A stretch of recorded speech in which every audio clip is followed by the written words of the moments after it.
നടനും എംഎൽഎയുമായ മുകേഷിന്റെ സ്വകാര്യ ജീവിതം ഒന്നിലേറെ തവണ ചർച്ചയായതാണ്. രണ്ട് വിവാഹബന്ധങ്ങളാണ് മുകേഷിന്റെ ജീവിതത്തിലുണ്ടായത്. രണ്ട് ബന്ധങ്ങളും വേർപിരിഞ്ഞപ്പോൾ വലിയ വാർത്തയായി. നടി സരിതയാണ് മുകേഷിന്റെ ആദ്യ ഭാര്യ. പ്രണയിച്ച് വിവാഹം ചെയ്തവരാണ് ഇവർ. 1988-ലായിരുന്നു വിവാഹം. രണ്ടാൺമക്കൾക്കൊപ്പം ഇവർ പിറന്നു. ശ്രാവണൻ, തേജസ് എന്നിവരാണ് മക്കൾ. 2011-ലാണ് സരിതയും മുകേഷും വേർപിരിഞ്ഞതും. പ്രശ്നം കലുഷിതമായിരുന്ന വേർപിരിയ സമയം മുകേഷിനെതിരെ ഒന്നിലേറെ ആരോപണങ്ങൾ സരിത ഉന്നയിച്ചു.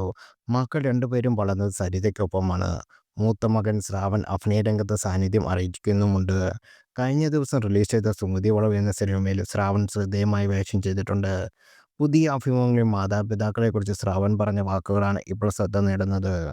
രാത്രി വളരെ വൈകി ഫോൺ ചെയ്യുന്നവരോട് മുകേഷ് ദേഷ്യപ്പെടുന്ന കാര്യം ഏവർക്കും അറിയാം. ഇക്കാര്യത്തിൽ താനും ശ്രദ്ധാലുവാണെന്ന് ശ്രാവൺ പറഞ്ഞു. മൂവി വേൾഡ് മീഡിയയ്ക്ക് നൽകിയ അഭിമുഖത്തിലായിരുന്നു പരാമർശം. 11 മണിക്ക് ശേഷം അച്ഛൻ സീരിയസാണ്, അതിനു മുമ്പ് തമാശയാണ്. ഉറങ്ങുന്ന സമയത്ത് ഇതേപോലെ വിളിയോ സംസാരമോ ആണെങ്കിൽ പുള്ളി സീരിയസ് ആകും. വിളിച്ചാൽ അന്തസ്സുണ്ടോടാ എന്ന് ഞങ്ങളോടും ചോദിക്കും. കാരണം വിദേശത്തും ഇവിടെയുമായി സമയത്തിൽ 1.5 മണിക്കൂർ വ്യത്യാസമുണ്ടല്ലോ. 11 മണി കഴിഞ്ഞാൽ പൊതുവെ അച്ഛൻ ഫോൺ എടുക്കാറില്ല. എന്തെങ്കിലും എമർജൻസി ഉണ്ടെങ്കിൽ ഞാൻ വിളിക്കും. ഞാനാണെന്ന് പറയും, മോനെ പറയൂ എന്ന് മറുപടി തരും. തെറി പറയുന്നതിന് മുമ്പ് ഹലോ അച്ഛാ എന്ന് പറയും. അല്ലെങ്കിൽ നമ്പർ കാണാതെ ചിലപ്പോൾ ദേഷ്യപ്പെട്ടേക്കാമെന്ന് ശ്രാവൺ പറഞ്ഞു.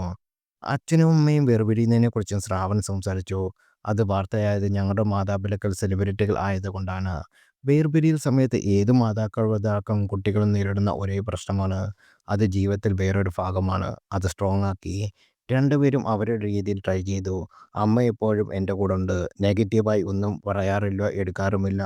എല്ലാവർക്കും പ്രശ്നങ്ങളുണ്ടാവും. അതിൽ നിന്ന് പഠിച്ച് എന്തെങ്കിലും പോസിറ്റീവായ കാര്യങ്ങൾ എടുക്കുവാണെങ്കിൽ അത് ഉപകരിക്കും.